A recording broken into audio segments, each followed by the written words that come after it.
Hello, hello, hello. Good evening, everybody. Welcome to Liberia Shall Rise. I am your host, Augustine Sharif, and I'm here with the good doctor, Dr. Quita Roberts.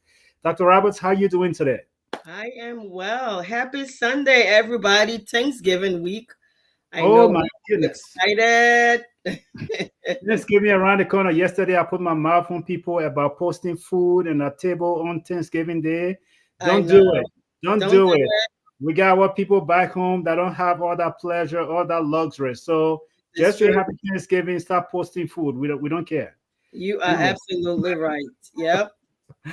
But I was talking to someone in Liberia about 2 minutes ago, Hmm. and maybe the person was telling me just like, man, your own program, only book people can follow it. Oh boy. Lot of other programs in Liberia. Our Liberia people would just love a show where people can come and gossip and curse people and see Hmm. a lot of propaganda about politics. That's the kind of show that people won't follow. But your own show, only book thing you can talk about. So I told that person, I said, guess what? We are going to be talking about book thing again. One way or the other, somebody got to choose the contract. We got to Right. we got to go in a different direction. There you go. So today is what, man? Today is the fourth Sunday of November already, and so it's kind of scary to think that the year has come to an end, Doc. How I you feel about can imagine. 2025? I cannot imagine. Honestly, I was just having this conversation with my son, and I was telling him, I said, we just started the year, and here we are. Almost December is here. So, the time is flying, and this is where we are. Things are getting harder, not easier, but we're grateful to be here. We're grateful to be alive. Absolutely. So here we are.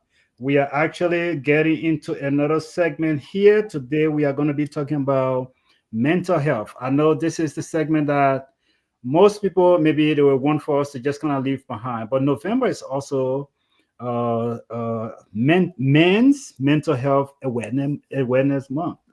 And Mhm. so when we talk about mental health, it's just one of those things that we don't talk about a lot, especially when it comes to men. And so November we celebrate the Movember, which is every man growing that beard. They say I'm not going to shave until November is over for any cause that they want to do. But that's not what we're going to talk about today. We're going to be Mhm. talking about mental health issues, all of the crazy things that happen in our lives that we don't feel comfortable talking about. So, Dr. Roberts, I will let you just introduce men's overall health. Just talk about it a little bit because I got some questions, and you and I are going to be bouncing things against each other here, and we're just going to take it from there and go in that direction. So overall, we know that there has been lots of research studies that have shown that men in particular do not pay attention or give credence to their health, and that's including mental health, especially mental health because of the stigma that follows men getting help, seeking help for mental health issues. Many times when a man cry or express emotions, they are afraid of being judged. Rightfully so, especially in a culture like Liberia where our young men, our older men, they're encouraged to be tough. So, what do you mean you're crying? That soft man cry. You can't cry, be a man. So, they're encouraged to hold everything in, bottle everything in. And it's unhealthy for them. Physically, it's unhealthy for them. Mentally, they do not prioritize their health. Sometimes it's because they are worried about providing for the family, taking care of the family, and they don't take time for themselves. They don't see the essence of stopping, checking in with your doctors, making sure that your health matters, your mental health matters. In fact, about 1 in 8 men struggle with mental health disorders. And I know there's more. This was an old research. I'm pretty sure this year and further, given the happenings, especially in America, uh, it has to be more. So I will leave it there and then we can build on that. Yeah, and so I think you touch on some of the key things, right? I would speak from the man's perspective. I don't speak for every man, but I speak from my little corner and what I know of myself. It is absolutely correct. I remember as a little boy growing up in in Liberia. There was Mhm. always this thing. I remember one time I went out there and I got into a fight on the football field. Mhm. I got into a fight and I got beat up real bad. I Mhm. just gotta say it. I got beat up and I came home crying. And my dad, he wasted no time, doubled down on me and beating me up really, really good. And he said, "You're a man. You Mhm. never weakness. You never do this. You never do that." And it just infuriated him that I was Mhm. crying, that I got assaulted by someone else and I was crying. Mhm. And because of that, I just came to a point I don't ever remember. I, one of the things that people don't understand is this: it is not just that I got beat up with someone that made me to run and Mhm. dad and my dad, but what it did for me, it went into my adulthood. Because what it actually did to me, I got to a point where if something bad happened to me, if I went out there and somebody picked on me, even if this person was a giant, I was never coming home because I didn't feel safe to come home and tell my dad. Mhm. Because now I was vulnerable. And Yeah. so because of that, I got into this state that maybe you psychologists will call the avoidance. I Mhm. avoided confrontation. I Mhm. avoided people. So even if you are older than me or I'm older than you, I just avoid. Maybe this is going to turn into a fight. I'm going to Yeah. get beat up, and now I'm going to go home and I'm going to get punished again for getting beat up. So I just avoid situation. I Yeah. stay away from those things because the safety have been removed, it have been lifted, and people may not look at that to have any kind of psychological impact, but it really does. It does. Because you get to a place where you can't stand up for yourself. You Mhm. become a yes sir, yes ma'am kind of guy, Mhm. and because you want to avoid confrontation, Right. because you know what will happen. Who do you talk to? And so I Mhm. just give that example to show you some of the reasons why men we project this image to be tough, and Mhm. we want to be tough. Either we got it from our culture, from our parents, but we still want this tough physique to come out. So even if we can't fight, we make big mouth and we run away. So I would Exactly. just kind of give that example to see if it kind of line up with what you're saying in your introduction. Exactly. And this stereotype is perpetuated by the media as well. We see movies, shows online, people talking, literally, you see memes, you see all of these things that portrays men as being stoic, showing no emotions. And that's the macho man, that's the strong man, uh, outwardly being tough. And we do not create space where, like you stated, men being vulnerable is a norm. It's okay to cry, it's okay to show those emotions. My father was a crier, and he was a pastor, of course. He didn't cry on the pulpit. I think out there, my dad managed to mask those emotions. But when we got home and there was something sensitive, maybe he and my mom got into a fight and she said something that hurt him, my dad will cry. And for the longest time, I never imagined why somebody so powerful, when somebody says something to him, he will cry. And if somebody die, he will cry. And these are things that we grew up saying. And of course, there would be times my mom would say stuff to him, Yeah. uh, and oh, you should be strong. You men don't cry. You being weak or whatever. I'm sorry, I'm telling your business if you're listening, mom. But this is that space where being vulnerable was used at him and he was being mocked as that, right? Yeah. So we want to change that narrative. In fact, we must change that narrative because as a mother of five boys, and my husband tells me I'm grooming my boys to be soft, and I said I don't I don't care. But I want them to be able to show those emotions if they must. Of course, there's a time and a place for it. I don't want to make any mistakes with that. Yeah. Understanding that we should be able to be vulnerable in a place where you can be safe and with the people that you can be safe with. So So that message is very clear. But when we are talking about why so many men are struggling, the struggle with this, especially when we go into that financial aspect where they cannot provide for their families. During COVID, interestingly, the research that came out for the United States was mind blowing. Mm. There were so many men committing suicide because they could not provide for their families. So many job losses, so many people out there. And when you see such a thing as what we're having right now in such a economy where there is a recession and people are being laid off, well, let's take it back to Liberia. A man who cannot even afford to buy food, bring food for his family, cannot he go out? Some of them get dressed every day. Yeah. They act like they are going to work just so that wives. I mean, I talked to many people, men, particularly back home, that would say, you don't understand. For this to save face, I got to get dressed and go sit down and pretend like I'm at the office and I am working. I ain't Wow. got job there. But Wow. then at the same token, I have to borrow money, pretense, to Mm. provide for my family. So these difficulties out when it comes to financially, how to they sustain the family, the pressure of society and what a financially equipped man should look like and should act like. And then you have also the lack of social connections. Hmm. This is so important. Many times you will hear people say, my bro, that's my bro, that's my bro. It's not easy for every man. Yeah. You know, for us females, we can come together, laugh, fight today, tomorrow we're not speaking for 2 weeks, and then we come back and we're friends. But for a lot of men, that social connection piece is important for them as well. Yeah. Yeah.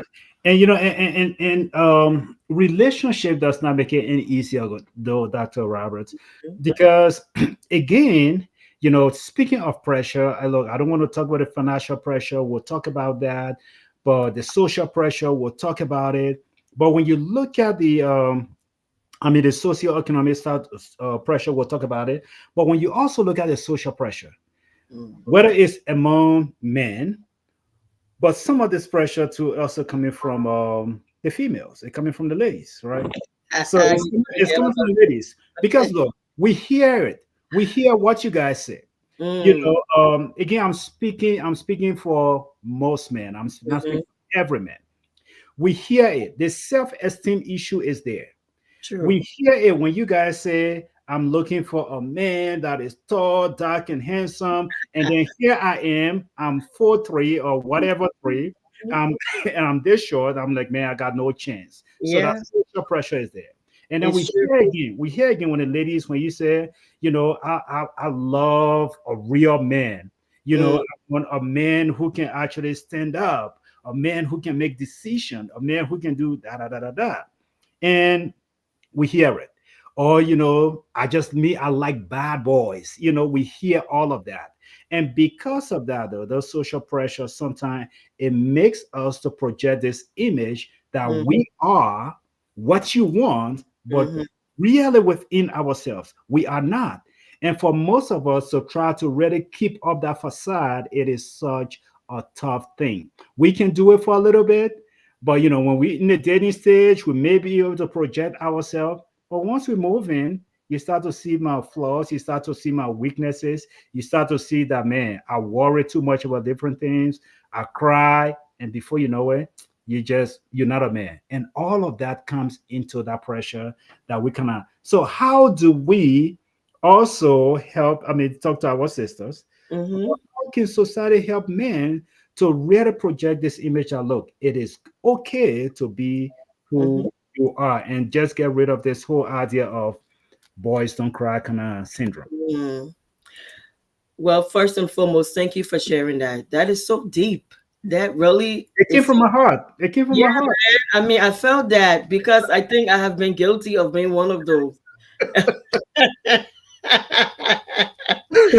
So I let mean, me somebody else apologize. told me that. Somebody told me that, dog, and I carried that for since high school days. So I Yeah, just want to put it out there. I feel so relieved right now. Go thank ahead. you. I'm glad you are able to offload that. But honestly, I think again, just hearing you say that, I don't think we are cognizant of the harm that we cause men when we say these cliche things such as, oh, I want a tall, dark, and handsome man, or I want a man who is, this and he look this way. Now there is nothing wrong with wanting a certain look. Men have the look too, right? Absolutely. And women, many times we hear it. We hear a lot of men will say, I like a rare bone with big butt, and Yeah. we're like, oh boy, do I go bleach now or what have you? But No, in like brother, they call it color screen now. They call oh it color really? screen. Yeah, Oh color wow. screen. Okay.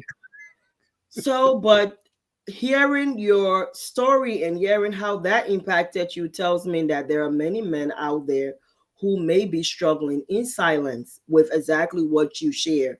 And Sure. yes, that's definitely will diminish who they see themselves, their self image, and contribute to low self esteem issues.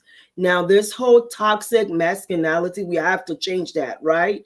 Yeah. This is where all of this is coming from. This harmful, outdated norms that we say, I started by saying we must change.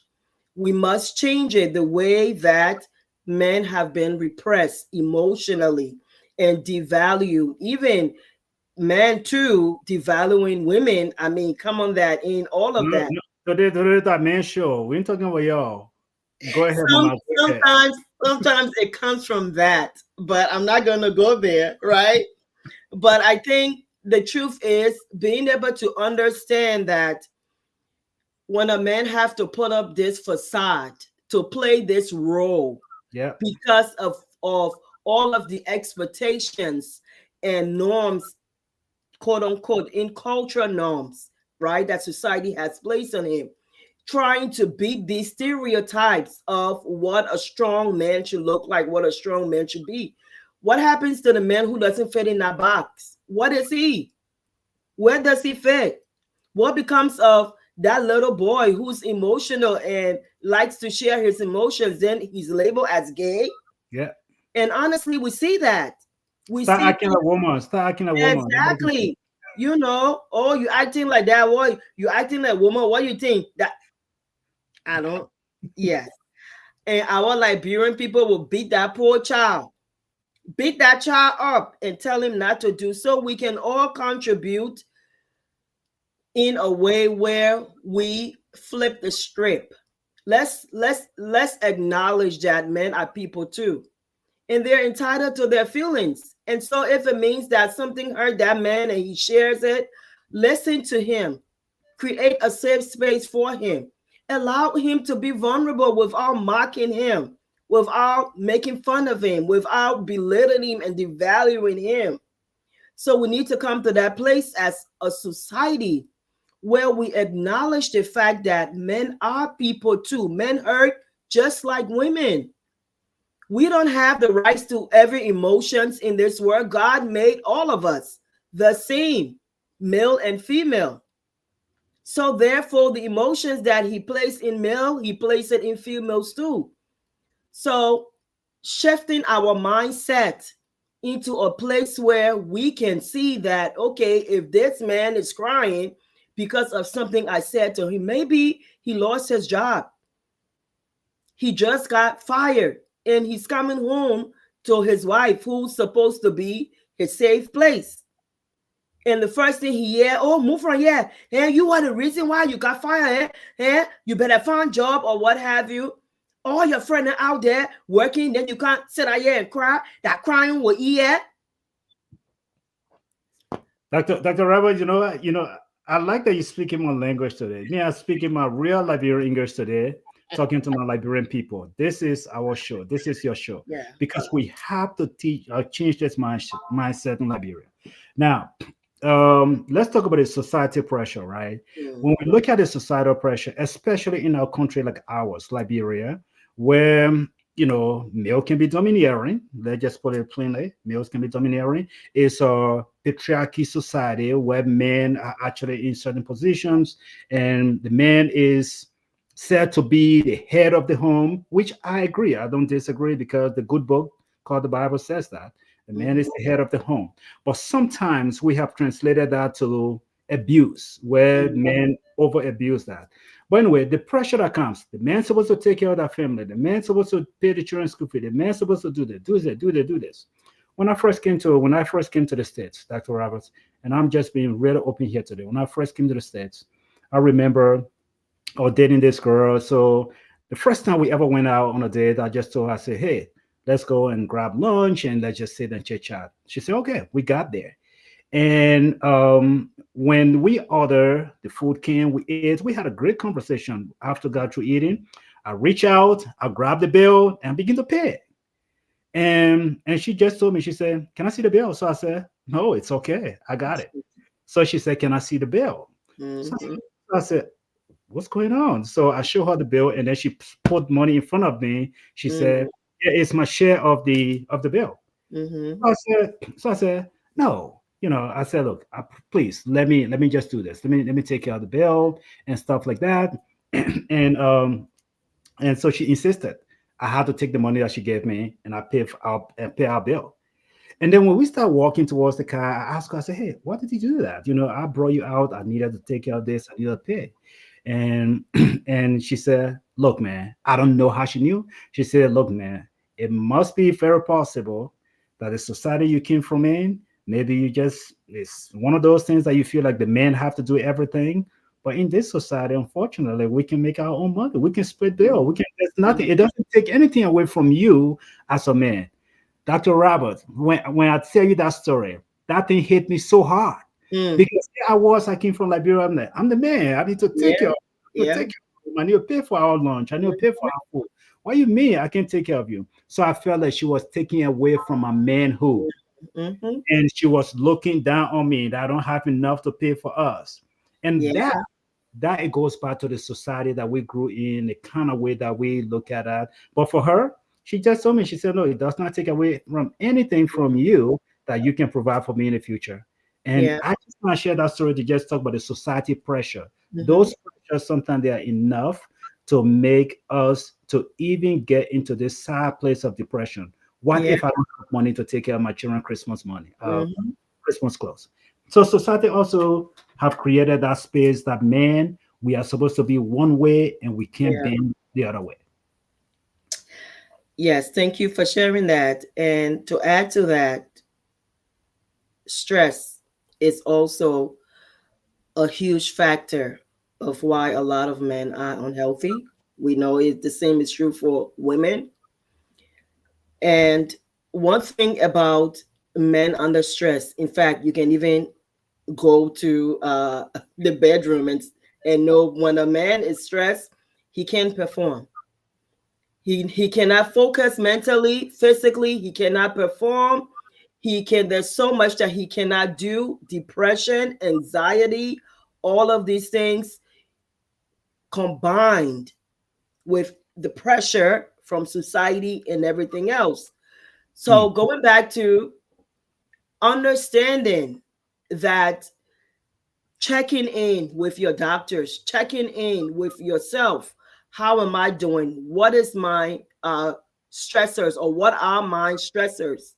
What are these things that are triggering me? If of course I don't have the money, or maybe I my job is about to lay me off, this is a conversation that has to happen. Men struggle with communication. Many times they do not feel the need necessary, and this is why they have dissatisfaction in their relationships. They are reluctant to have a conversation about these things that are happening in their lives. And there are consequences following that, consequences behind that. If you are not able to trust your spouse, to tell your spouse that, hey, listen, I've been feeling this pain in my chest for the last 2 3 weeks. Many times when I try to do something physical, I feel the pain. That person may say to you, well, let's check it out, but we mhm, ignore it. The leading cause lately for a lot of men of color when it comes to cancer has been colon cancer. And that is supposedly one of the lesser and more treatable cancers. However, because a lot of men of minority men, I shouldn't just say African American men, but minority as a whole, they're afraid to go in and get their colon check because of the stigma that goes with it. Oh, I'm not a real man if I go over there and bend over and have somebody stick me and check me, and all of these things. These are things that society has perpetuated. So when it comes to how do you take care of your health, what are these things that we need to do? Mental health. I'm not crazy. I'm not going to sit down for nobody to tell me about my life or tell me what's going on with me. I can figure that on my own.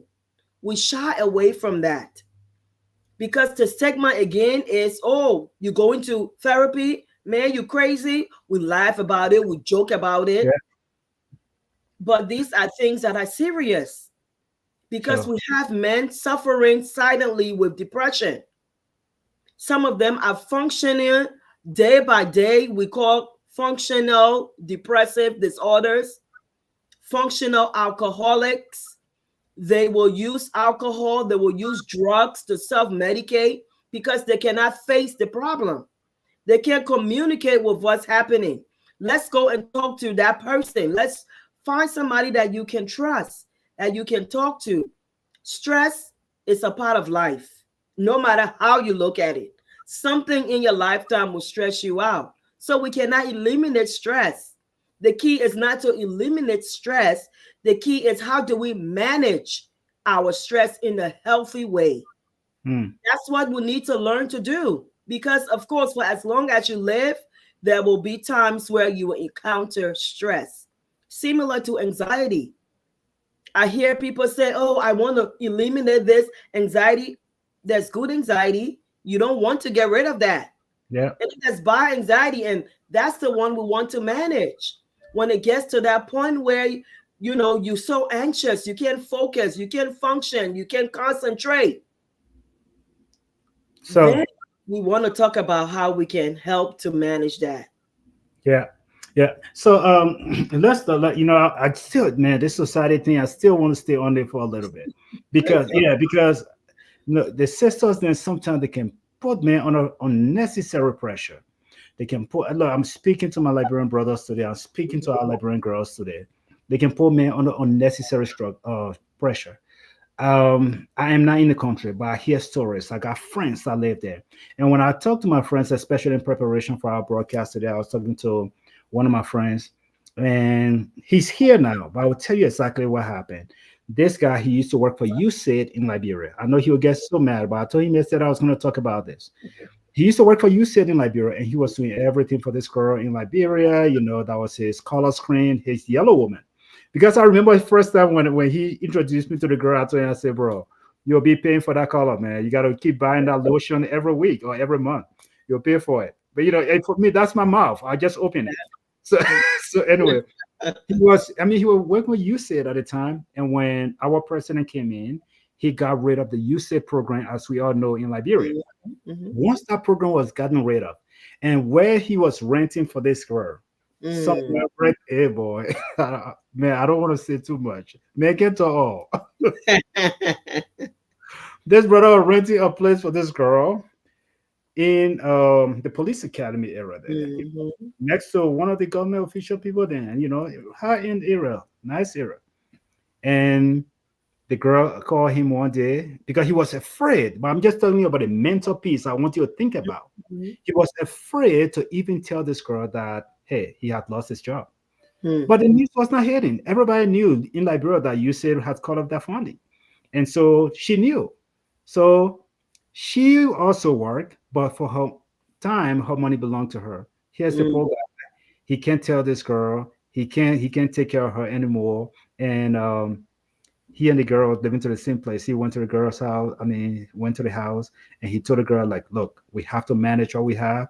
You know what the girl told him? The Lord is my witness. That's what the brother told me. The girl told him and said, you may gotta try and find job.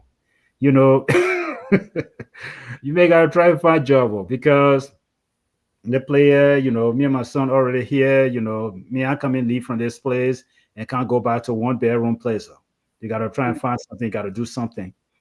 Even if you gotta, go and beg one of your friends in government, you gotta beg them. That is a man who just lost his job, Yeah. home to his woman.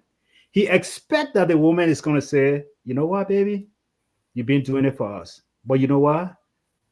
There's God. We can make this work. We'll keep trying. If I need to sell some cold water, I'll be selling some cold water, but we'll Mhm. make it. That is what that man wants in that particular moment. But the fact that you already start lining things up, you got to find job or you got to do this. And then the next time that conversation came up, she was bold to tell the guy, just like, you know what, you and my second sister and be looking at each other all day. Me, I got to go out there and find someone. I got to go look for someone I go by. Throwing that in the man's face. Hmm. That kind of pressure, that kind of pressure, when you look at it, how do you bounce back from that? You don't even go to sleep. You'll be laying down, counting the ceiling tile. You don't go to sleep. But these are the kind of things that are happening in our society, unfortunately, in Liberia. You and your man can be together. When the man doesn't have a job today, you out there looking for someone else. And that pressure alone, that is why most of the men, and forgive me, Dr. Roberts, what I'm about to say is bad, and I don't want to repeat it. I don't want to say it in a negative way.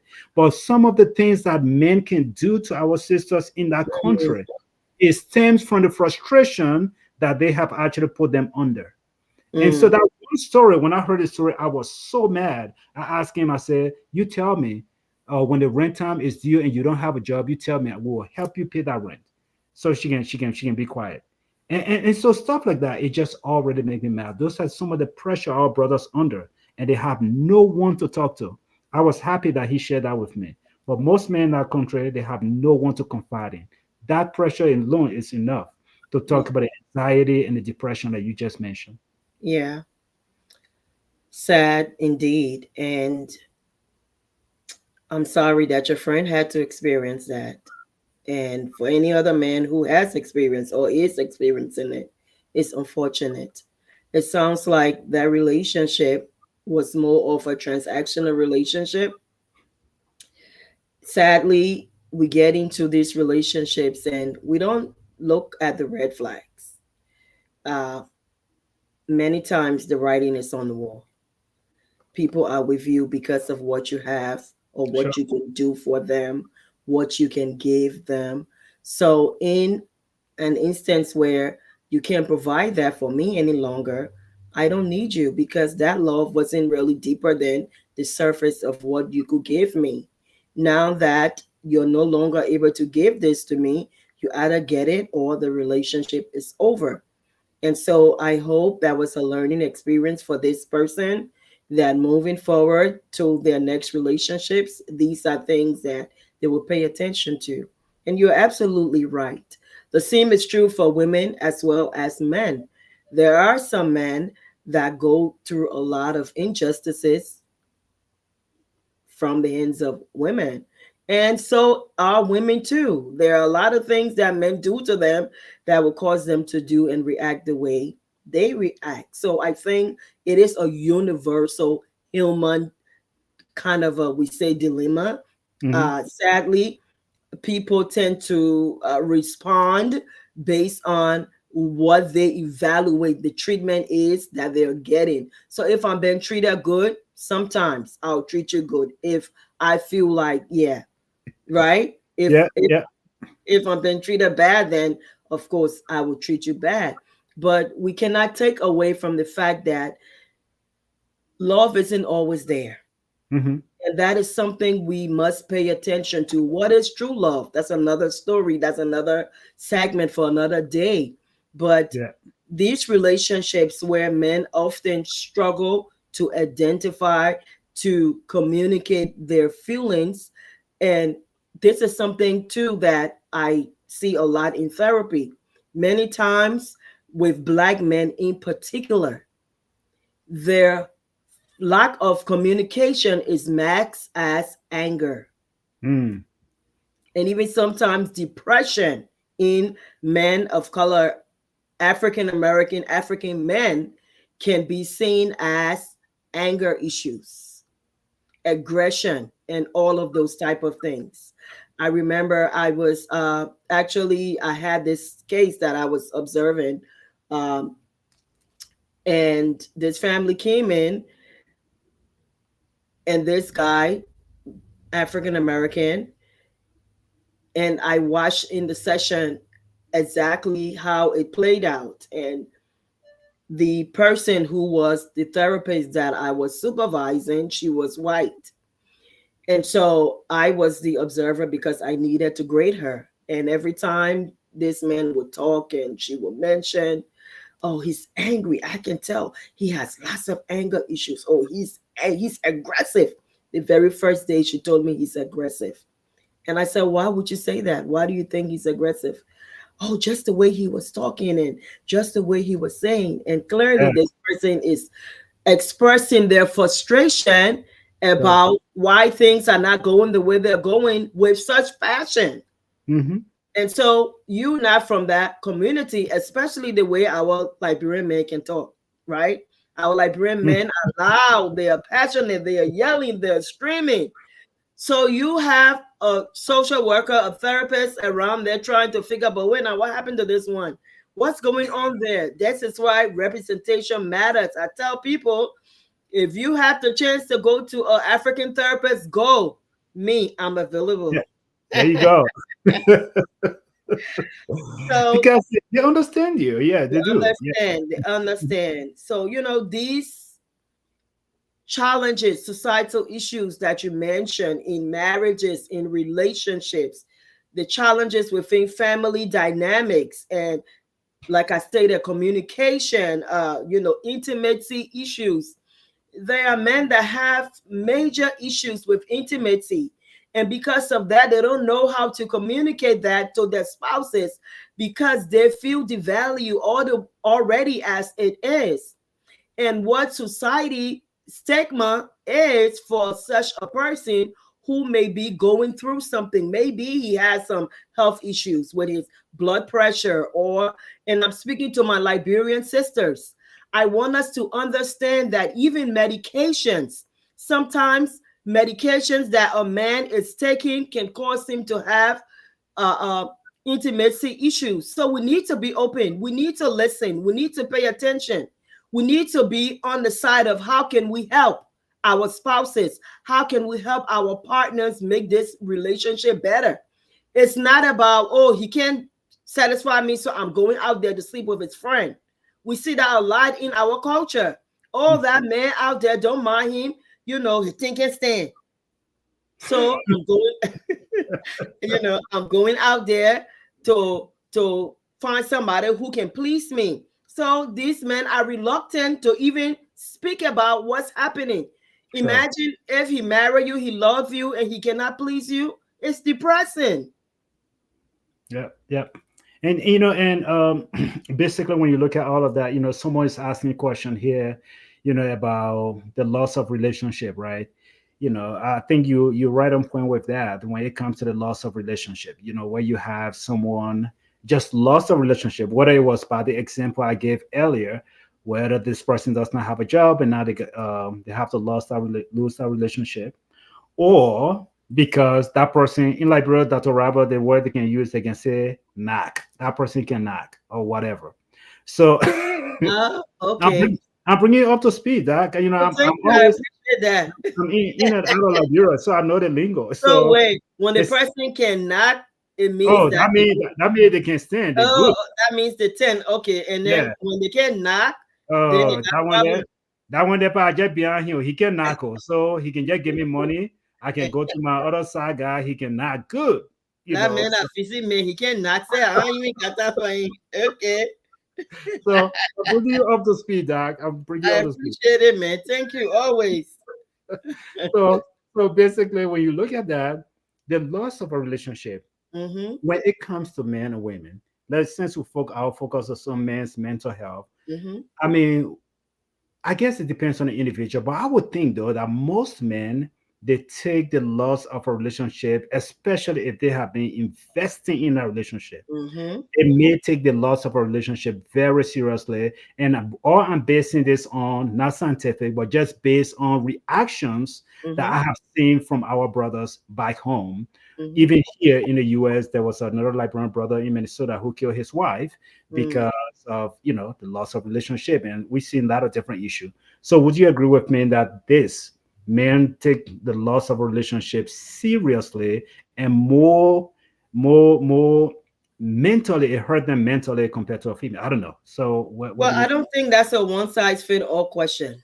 Yeah, I think we will be doing major injustice to say that most men or every man, you yeah, know, handle it more seriously, because of course we are all different sure. and we all process differently. For a man, he might be, for one person, that might be a blessing that he's no longer with that person and he's happy that, I think we saw our boy Richmond on Facebook partying, celebrating that divorce. He was so happy he was out of there, and we see things like that. We see things where a man is broken, but at the same time he understands that that was the best option for him, considering what was going on in the relationship. But equally so, though, we did see one rich man case is one example. I will get another example. There was a brother on Facebook, grown, I want to say something bad. Grown man sitting on Facebook, opening his wide mouth, and Yeah. he was crying, Jackie, you pushing me out. Jackie, you do this, you killing me out. And then there's another video where this guy comes out and he said, I just wanted to be me and you. I don't even want any family. Grown man denying he want family because of a girl. And so, anyway, go ahead. So, But again, it goes back to what I am saying, how they're processing it. None of those scenarios are wrong. There are some people that will cry, that will talk it out, that will seek public whatever help or attention, and that's the way that they're processing it. So that question particularly is based on an individual scenario. Every man probably have their own way of dealing, but overall, I don't know if I can tell you that men go through breakups harder than women, because we yeah, go okay. So, I mean, it's possible you guys do, but I would say, especially, man, anyway. But yeah, so you're right. We can't, it's not one size fits all. But what tends to happen, maybe most men, they will react more extreme towards that breakup than maybe a female might. Because all the examples, I mean, every day, man, I mean, women are being walked away from and things have been happening, but we always hear in the news that this particular man have done so because the lady said she didn't want him and stalking, all these different things. So I would say men go to the most extreme sometimes. Maybe Yeah, some women will, but I think men, for the most part, will go to the extreme. I agree. That I Okay. agree. I Yeah. think men will use more lethal means Yeah. when it comes to those things. And again, if that man is in a healthy mindset, you won't Sure. see that. We don't see this from healthy men. That's the point I'm trying to drive. Hmm. Okay. It's not typical to see these type of responses and reactions from a healthy man. He may cry, he may stay in his bed for a few days, he may, stay to himself, but then he process it and he get over it. However, somebody who is already struggling mentally, Hmm. this might be the push that will drive them over the edge to go to something lethal, such as I'm going to end my life if this person does not want me anymore. Because here it is. If all my life I have seen myself and I have my entire life, everything about me has been about this person, investment, everything I have invested into this person. I have made them my all. Some men even forsake their family for this woman, for this girl. And so when this woman no longer wants you, what becomes of you? They can't face the public shame. They can't face the backlash from family and friends. I told you so. We knew all along. So sometimes it's easier, and it's not the best way to do it. It's never the best way to do it. Ending your life is never the best way to do it. Because while you're no longer here, this woman is moving on with her life and is living happily ever after. So, no matter how bad it looks, no matter how bad it seems, know that on the other side of that is joy, it's happiness, it's peace, it's a new life. And that's where we need to get you.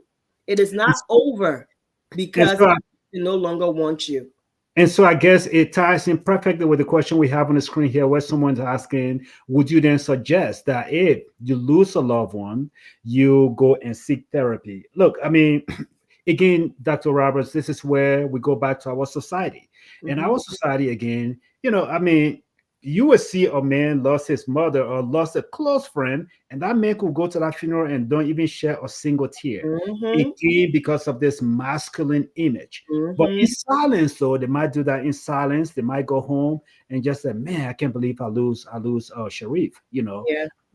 And they might do it in silence, but to do it openly, it Yeah. will be something that they will not do openly. They sit there stoic and just watch the events unfold. And so, yes, somebody might be going through some traumatic event, they lose a loved one. When I was in Liberia, I heard a song. I don't even know who made that music, but Dr. Roberts, you know me, I love music. When I'm out there, I listen. And Yeah. so there was a song, I don't know whether it's from Nigeria, Liberia, Ghana, I don't know. But the line of the song is, this person said they don't want me. They don't know how happy I am that they don't want me, Mm. right? So, but some people, they might take that breakup very seriously to the extent that it will require sometimes a therapeutic intervention Yeah. to really make them to see that reality that you just highlighted. Because in that particular moment, you just have to think the way the teenagers would think. A Hmm. 16-year-old who lost her first relationship, for her, that's the end of the world. Yeah. So for most adults, unfortunately, they will revert to that same state when they Hmm. lost a relationship that they felt like they have invested everything in, and they lost that relationship. To them, that's the end of the world. Why do I live? And I'm not saying that's the best option, but that's how unfortunately they process it. So a therapeutic intervention, I think, would be ideal in those situations. I agree. And I will just add, it depends on the level, the degree of the loss, because loss, we go to grief. Hmm. So if you are grieving and your grief has turned into chronic grief because of that loss of a loved one, meaning your relationship, because the loss of that relationship, it has turned into chronic grief, then I would say you definitely need help. So what does that look like? It interrupts your day-to-day activities. You cannot again function, you cannot focus. Maybe you have gone into depression, but it is not just ordinary depression now. We're talking about chronic and severe depression. Sure. And you have now turn to isolating yourself from people. You want to be by yourself. Maybe you're not eating, you're not sleeping, you have no motivation. Maybe you're irritated. These are things, those are all signs to watch out for. Then this tells me that you may need somebody to help you navigate through this situation until you can get yourself back to basis. So, yes, I see lots of men in therapy because of breakup, and many of them have been successful through navigating the process of grief, because that is exactly what we are working on, processing the grief and loss because of the relationship. It's real, and we don't see that as grief, but it is indeed grief when you lose a loved one, meaning in your relationship, even a job loss, your pet, breakups, I should say, losing a loved one, breakup, all of these things causes grief in an individual. So if we are navigating healthy grief, we should be able to get through it, okay? But if we are not, I go back to, if there are underlying mental health issues there, you will struggle. If you are somebody who already struggle with anxiety, depression, these type of things, mood swings, chances are your grief may take a little longer than other people, Hmm. because Okay. you are now processing it and fighting something else that is there. Hmm. And and just looking at a report here in preparation for our show today was this report I was looking at that talks about the prevalence of mental health, right? They talk about, you find more women actually diagnosed with mental health issue than men. But Mhm. men, I think maybe it could, they did not say it, but when you look at reports, sometimes you have to look at it. What was reported? Why is the number skewed the way it was not what Mhm. it was? Because sometimes when you look at it, it could simply be because men underreport. We want to keep our masculinity, so we will underreport. I could be going through some psychosis. I could be going through a lot of different things. And Mhm. you come and ask me and say, bro, are you okay? I just, oh man, I'm fine. I was just thinking about, something else. And we just mask it. We are Mhm. very good at masking it because being vulnerable will make us to feel like we are not tough enough. We are not men enough. And because of that, we underreport.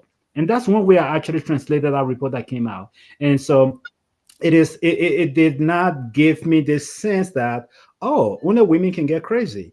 There are Mhm. men out there that are actually struggling with these things, but because they keep it, sometimes it only manifests itself when we see reaction. And then most of the time, you myself, I mean, we hear in the country that sometimes you will just hear that boom, boom, boom, this person did this, and the neighbors when they interview you on TV and just like, he was such a quiet guy, good Mhm. neighbor. We never knew that, he was going through this. And when Mhm. they go deep, they start to find, oh, at age 5, he was taken to see a psychiatrist. I Yep. did it. And before you know it, all of that. But man, we mask it so well. So Yeah. because we mask it, we don't report, we underreport as a result. When situation manifests itself, when we blow up, that is when people get to catch on. And by that time, it's already too late. It's a dangerous situation, Sharif. It's dangerous. And speaking to all of my brothers out there, my sons, this is something that we must change within our community, our Liberian community, our community at large, all those listening to us today. This is something that we must change. The stigma, the stereotype that men don't need therapy, men don't suffer from certain illnesses, mental illnesses, whether it is depression, whether it is anxiety, mood disorder, all of these things. Men do not feel emotions, men don't get sad. These are all misconceptions and they are not true. We must debunk all of these things. We want to have healthy men. We want our husbands, our brothers, our friends, our sons, our grandchildren. We want them to be healthy. So we as women too, we need to help encourage and to foster that safe environment where our men, our boys, our brothers can be able to feel vulnerable and not have to worry about being judged. And my Liberian sisters, I will say this to you. If a man trusts you enough to come to you and be vulnerable, don't take that lightly. The first thing Absolutely. you do is start laughing at him. That's not helping him. You're actually destroying him. And this is why men hesitate. This is why they hesitate to tell us they're suffering. They're suffering inside, and many of them are dying silently.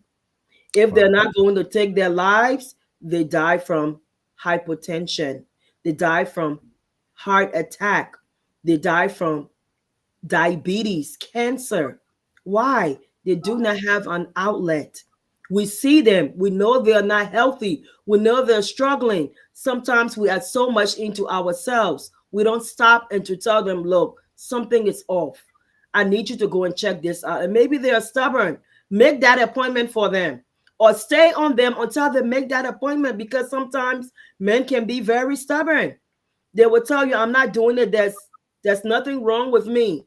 I've had so many wives or girlfriends actually call me and tell me I'm making this appointment for my significant other because they're not going to come to therapy. So I have to make sure I call them.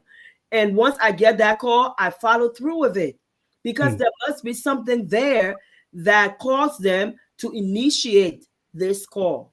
So, my sisters, I want us to be a helper. Let's help aid these men. Again, if we love them, our brothers, our spouses, our sons, we need to be able to push a certain level. Of course, we know they will resist, but let it be coming from a place of concern, not nagging. Let it not be coming from a judgmental place or a place where you're mocking them and telling them, oh, you're not doing this and your friends are doing this. Your other friends can go get help. You're not getting help. What you scared of? That's not going to help the situation. It's going to make it worse. Dr. Roberts, we are coming to a very busy time of the year, as we open the show talking about the year coming to an end already. And we know what it also means when it comes to pressures that fathers. And, I don't want to take anything away from mothers, because when it comes to our society in Liberia, our mothers are the primary driving force. A mother will put herself aside to make sure that her son or her children get that Christmas clothes. If they Mm-hmm. have to sell better, but they will do all of that. But we also, since we are focused on fathers today or men today, we want to kind of talk about this time of the year. We got about 3 minutes here to end. Christmas is around the corner. All of these holidays are around the corner. New Year is going to be right around the corner.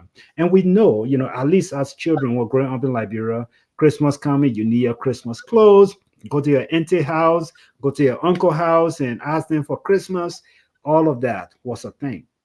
And so, looking at our society today, where unemployment is very high and where, uh, resources are very scarce, what do you say to our brothers and our sisters to give themselves more grace, to focus on just having a meaningful conversation versus pressuring themselves and dying under the pressure of not being able to provide for their children for this holiday season?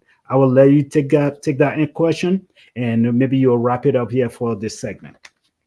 Well, I think you should wrap it up as a man, but I'll take the question. Okay, go for it. Go for it. So, of course, this time of the year can be difficult for many families, particularly for men as providers of their homes. And I, knowing that this time where your family is looking up to you, meaningful conversations is where we start. You cannot give what you don't have. Surprisingly enough, our children, most of our children, they are very adaptable beings. They're flexible, they understand. We need to be able to have a conversation and let them know what's going on. If for some reason this Christmas is going to be different because of the financial constraint, well, let's have that conversation. Maybe you're scaling down on the amount of gifts that they're getting this year and you feel bad about it. Let them know, look, I feel horrible about the fact that this year I'm not going to be able to get 4 or 5 gifts because of the economy. Things are rough. Let's not put unnecessary pressure on ourselves, going out there borrowing, getting into more debt because we want to portray this image that we are something more than we are not. It's okay. Life is not always going to be rosy. There are some rough patches. In fact, you are being an authentic parent if you allow your children to see, understand, and process with you, navigate through those rough patches of life. They know that there are times life will get tough, but we can get through together as a family. And that's the uniqueness of it. You don't have to go through this struggle alone. Again, you have a partner, you have a spouse, you have children, maybe it's your girlfriend, what have you. Have a conversation about what you can do and what you cannot do. Be real. You owe that to yourself and your family. All right, everybody. On that note, we'd like to end this segment. Again, I'm super grateful to always have my good doctor here, Dr. Quita Roberts.